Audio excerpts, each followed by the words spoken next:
Some economists are putting the odds of a recession at near 50% over the next 12 to 18 months. If that happens, are you ready? I'm going to help you with that and more coming up.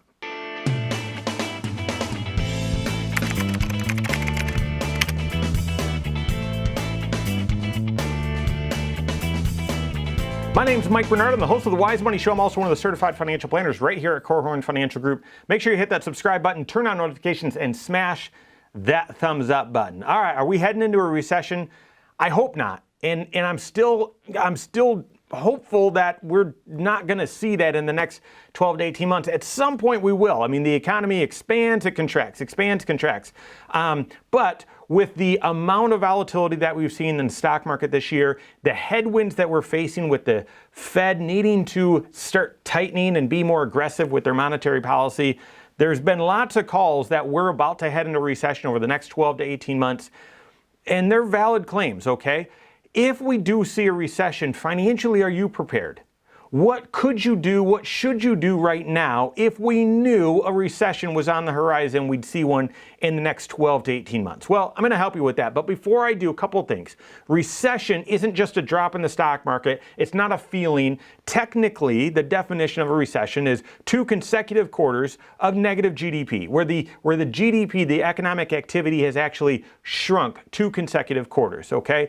Typically, that coincides with a drop in the stock market of at least 20%, but not always. Sometimes we have a drop of 20% or more that's not connected to a bear market, so it's not just stock market performance, it's overall economic performance, okay? Second thing that I would tell you about recessions is you don't know that you're in one until at least 7 months after the fact. How is that possible? I told you it's 2 consecutive quarters of GDP, shrinking, contracting, all right? So you've got to wait at least 6 months, 2 quarters, but then the data doesn't come out for another month after that. The GDP information comes out at the end of the month following a quarter anyway. So basically what I'm saying is you're already feeling the pain before you even know if we're in a recession. Therefore, you can't financially prepare for a recession once you know it's on the horizon. Once you know it's there. Okay, well, I saw the headline, we're now in a recession. Okay, now we'll get ready. No, it's too late because we're already 7 months into it. Because by the way, the stock market is a leading indicator. So the stock market's going to move before the economy starts moving, and you won't know that the economy has been moving, and i.e. moved into a recession until at least 7 months after the fact, okay? So you'll never know. You'll never be able to anticipate it perfectly. So here's my question to you. If you knew that we were going to be seeing a recession in the next 12 to 18 months, what would you do financially right now? Well, the first thing that I would tell you to do is get an emergency fund in place. Now, I'm not just drawing on the most recent experience, I'm drawing on all of my experience, but most recently, during the fastest bear market ever, by the way, followed by the fastest recovery ever, that's right, we shut the economy down in spring of 2020, the number one regret from people surveyed was, I didn't have enough cash. I was not prepared. I did not have enough cash on hand. All of a sudden, income dried up and I had nothing to turn to. Get a full 3 bank account system in place. The first bank account is you've got a budget where you're tracking your income. Second, you're saving up for known upcoming expenses, that's your delayed spending. But then that emergency fund, that financial confidence account, that's the third one. And if you knew that a recession was on the horizon 12, 18 months out, you would make sure that that emergency fund is full. You'd make sure that it's full. There's no way to perfectly anticipate what financial pain you specifically would go through during a recession, but having a reserve, some cash on hand that you could tap into if needed, when needed, is going to be the number one thing that you could do to prepare for a recession. So how much should you have? Work with your CFP on that, okay? But as a ballpark, it should be somewhere between 3 to 6 months of how much you spend. So looking at that first bank account, how much do you spend on a normal month? Well, 3 to 6 times that is what should be in your emergency fund. Right now, when we've got raging inflation and no interest being earned, you might say those are lazy dollars, those are wasted dollars. No, those dollars are not intended to make you rich. They're there to keep you from going poor. And during a recession, a crisis, an economic crisis, you're going to want to make sure that you've got enough resources on hand in that emergency fund. The second thing that I would tell you to do right now is make sure you've updated your budget. So really it's make sure that you're working that full 3 bank account system. Update your budget. update, here's how much money's coming in, here are all the fixed expenses. And what I mean by that is, here's all the expenses that I'm obligated to do no matter what. And it's the exact amount every single time. And then here's all my variable expenses. Here's why you bring that up. Because when you've got an updated budget and then all of a sudden recession hits, so your income dropped or your hours dropped or you had to shift on unemployment, unfortunately, something like that, having the updated budget will help you know how much margin you have and then where you can cut. You can't cut on your mortgage. You can't cut on your car loan. You can't cut on those fixed expenses, typically. You might have a fixed expense that's Disney Plus, or that's Amazon Prime, or that's Netflix, something like that. You can cut those. But your cell phone, typically you can't cut. You can consider renegotiating or switching providers, but those fixed expenses are different than your variable expenses.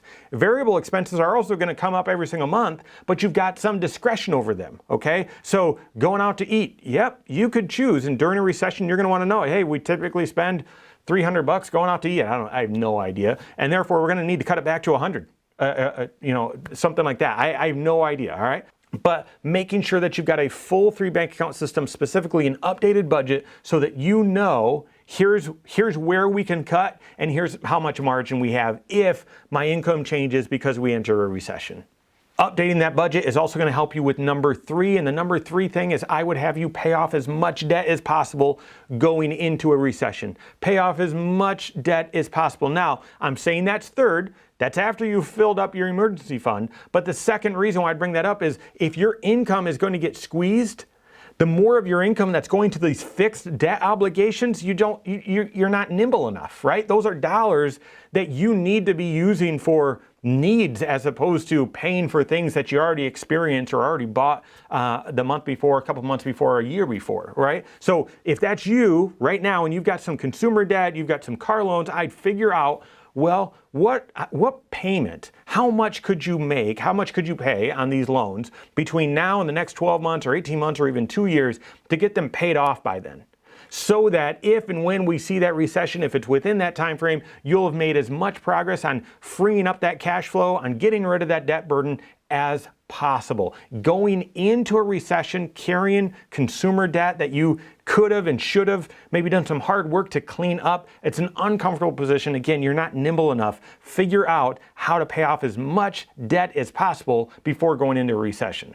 Fourth, right now, one of the scariest things about the current economic environment is how quickly the stock market has dropped, how volatile it's been. It's got many people wondering, well, should I still contribute? Or gosh, every time I'm contributing, every time I look at my statement, I've lost money. Therefore, I'm putting good money in after bad. No, I would tell you right now, decide right now, if we're going to see a recession next 12, 18, 24 months, decide, make the commitment right now that you're going to continue to fund your retirement accounts, your 401k, your IRA, your Roth IRA, even despite going through some economic and stock market turmoil. Why? Because those are precisely the time periods where you can use your contribution to buy more shares because they cost less. And then when the inevitable rebound occurs, even if that rebound doesn't occur for 3 years, 4 years, imagine this is an unusually long recession. Very well could be.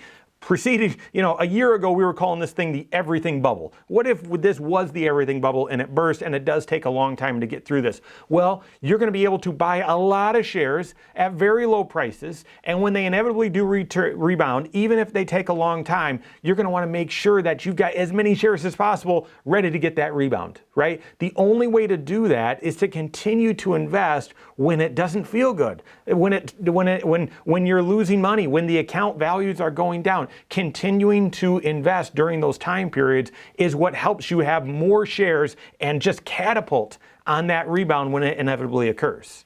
And the fifth and final tip that I would tell you to do to prepare for an upcoming recession, whether we see one in the near term or not for a few years out, is decide how much risk you should be taking in your investments, okay? Making sure, this really doesn't apply for just going into a recession, it's at all times making sure that you're taking the right level of risk in your investments. Going through a recession is not the time to take a look and say, I guess I was taking too much risk, because then it's too late to change it. Unless you were in speculative stuff, then you can say, well, I got to dial back my risk now because I was speculating. No. not a downturn in the market or a recession. That's not the time you want to figure out what your risk tolerance was. You want to do that at all times, making sure that you've got the right level of risk, that if we head into some choppy waters in the market or a recession, whether that is short or it lasts a long time, you're going to want to make sure that your overall risk tolerance, the amount of risk that you're taking in your retirement account, in your investment account, is connected to your overall financial plan, that you're not taking too much risk. If you're on the doorstep of retirement, this is looking at your overall financial situation saying, well, geez, if everything's good, this is how much money will be participating on the way up. But if things don't go well and I need to retire when the markets are down, here are the dollars that are low risk that I'm going to access if I need to. The closer you get to retirement, you've got to have that plan built out. We call it a personal pension plan. Work with your CFP on that. But the bigger question is how much risk is appropriate for your overall financial situation, and are you taking that level of risk? Whether we're going to see a recession or not, are you taking the right level of investment risk for your overall financial plan? So there it is, guys. Not fun, not popular, and I have to tell you, I've done this video once before. Right when we were starting this channel, one of my first videos was how to prepare for a recession, and no one saw COVID coming. I certainly didn't, okay? But sadly, 6 months later, we found ourselves in a recession. I hope I'm wrong this time. And I'm not calling a recession. I'm just saying we've got significant headwinds. We've got some issues that need to be worked through. It's very possible we do see a recession in the next 12 to 18 months. The bigger question is, will you be ready? Whether it's 12 months out, 18 months out, or 3 years out, will you be financially ready? That's one of the benefits of doing comprehensive financial planning with your CFP. Clarity, confidence, and creativity, helping you reach your goals with the right level of ideas and creative thought and strategy. So work with your CFP on that. If you don't have a CFP on your team, you can contact one on my team. Find us online, Korhorn.com. That's Korhorn with a K. WiseMoneyShow.com. You can find us there as well, or give us a call, 574-247-5898. All right, there you have it. Go out and take your next wise step in your financial life.